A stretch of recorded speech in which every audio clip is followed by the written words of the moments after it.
কখনো কি চিন্তা করছেন একটা সুই কিংবা একটা পিন যদি আলোর বেগে পৃথিবীর দিকে ছোড়া হয় তাহলে কি হবে?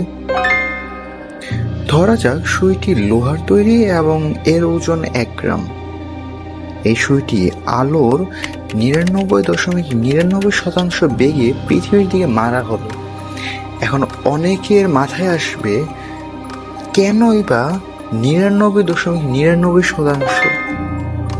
কারণ কোনো বস্তুই 100% আলোর বেগে ভ্রমণ করতে পারে না।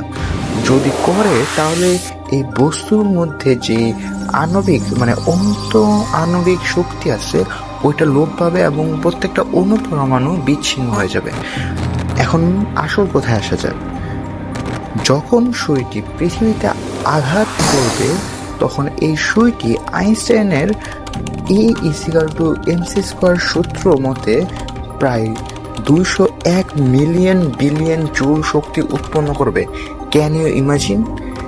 আপনি অনুমান করতে পারতেছেন এই পরিমাণ শক্তি জেনারেট হবে?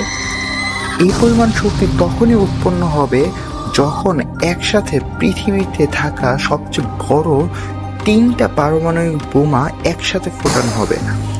এখন আবার এইটা চিন্তা করেন না যে কারোর সাথে ঝগড়া হইলেই মহাকাশে গিয়ে কোনো দেশের উপর সুই মেরে দেব, কারণ কোনো বস্তুই আলোর বেগে ভ্রমণ করতে পারে না।